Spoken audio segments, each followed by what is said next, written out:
Miguel Ángel Vargas, en Radio Levi.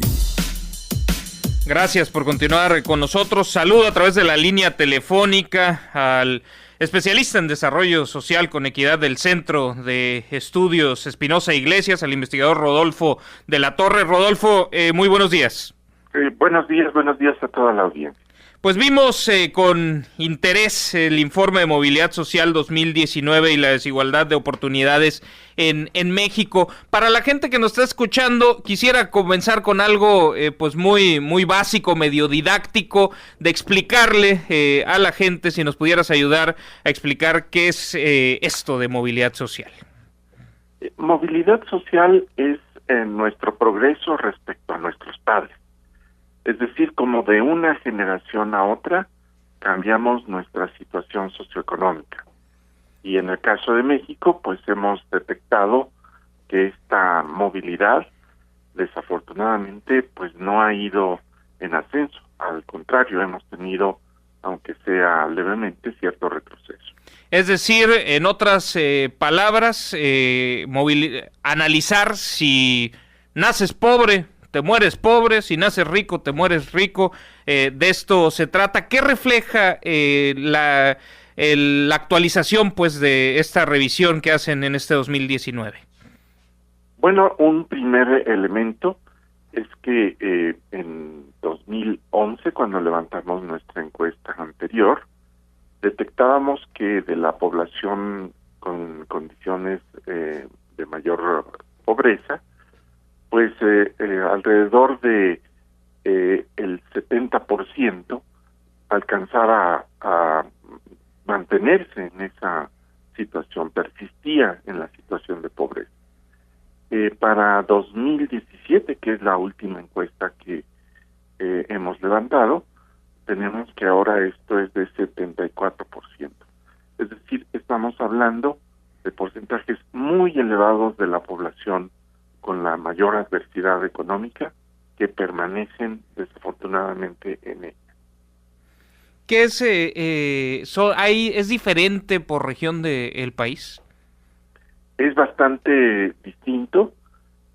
Por ejemplo, a nivel de el país en su conjunto, pues tenemos las cifras que acabo de mencionar, pero por ejemplo, la zona sur del país tiene hasta 86% de la población que permanece en una condición de pobreza, mientras que en el norte del país esto es de 55%. Y en el caso de Colima, que se encuentra en nuestro estudio en la región centro-norte, pues tenemos una situación intermedia, en donde pues estamos más cercanos a que pues cerca de la mitad de la población supere las condiciones de pobreza en lugar de que permanezca en ella. ¿Cuáles son los factores, las variables que se mueven detrás de estos indicadores de movilidad social? ¿Qué favorece, por ejemplo, como nos decías, en la zona norte del país, que haya de alguna manera pues una meritocracia en los resultados, ¿no? Que si te esfuerzas puedas mejorar la condición de la que partiste en términos socioeconómicos, y que en el sur pues más o menos esté ya predeterminado que donde naces te mueres, y la mayoría nace pobre, por cierto? ¿Cuáles son los factores que mueven la movilidad social, por decirlo de alguna manera? Bueno, antes de entrar justamente esos factores que permiten la movilidad, hay que descartar uno de ellos, que suele ser muy comúnmente mencionado. No es una cuestión de esfuerzo de las personas lo que las lleva a estar en esa situación. No es una cuestión cultural o de echarle ganas, como se dice.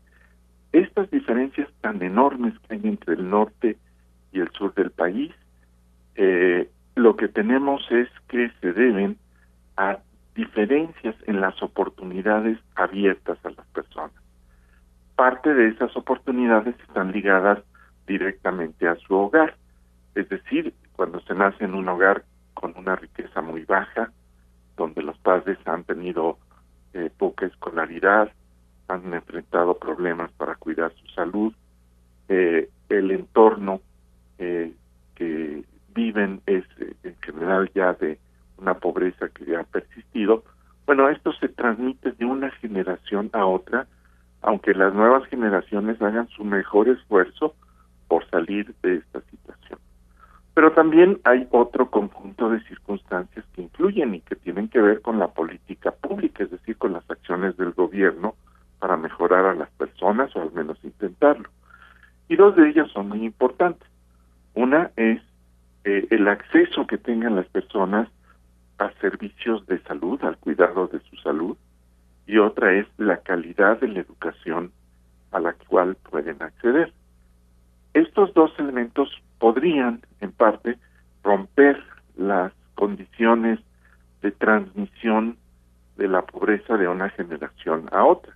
Pero desafortunadamente en nuestro país, pues tenemos un sistema de salud fragmentado y una educación con una calidad muy heterogénea, pues que no permiten que este piso parejo para el esfuerzo de las personas se materialice.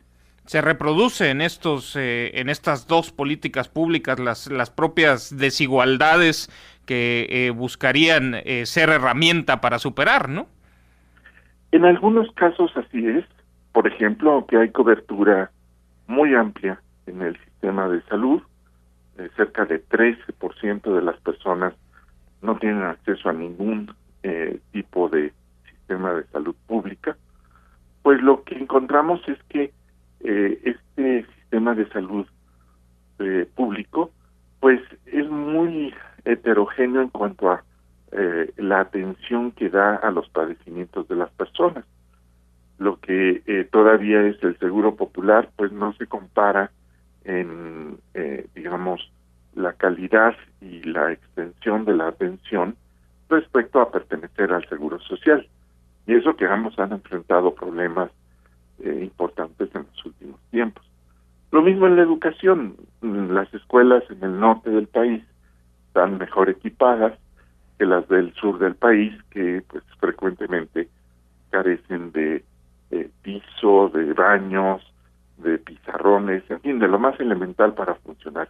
Estas desigualdades dentro de la acción del sector público pues también impactan a las personas y contribuyen a que se perpetúe la desigualdad y la falta de movilidad social.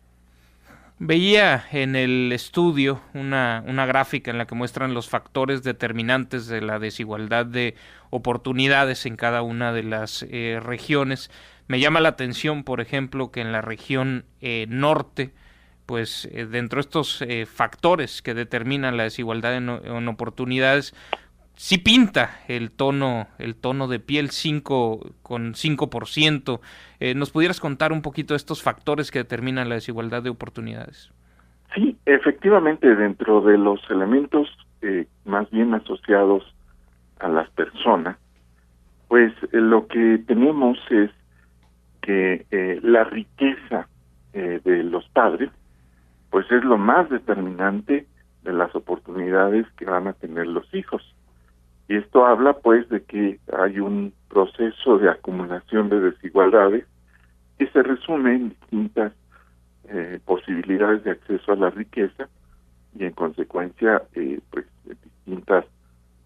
distintos puntos de partida para los hijos y la realización de su progreso.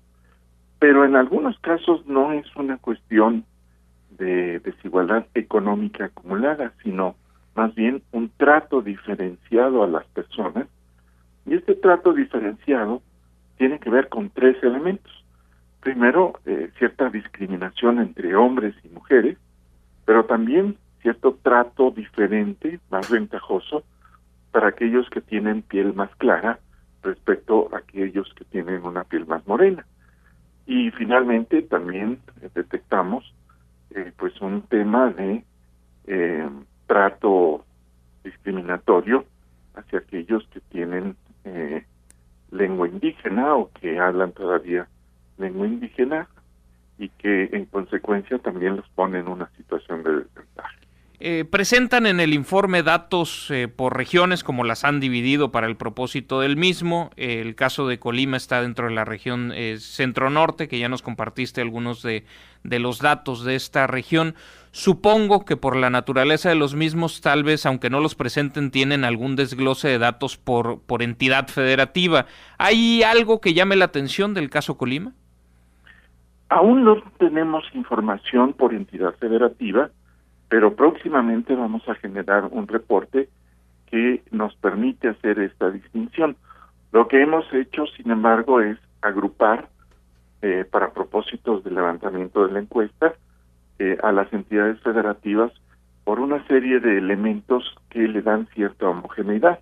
Así es que si los radioescuchas llegaran a mirar nuestro informe y se concentran en la región centro-norte, pues lo que van a encontrar es en buena medida lo que está pasando para el estado de Colima.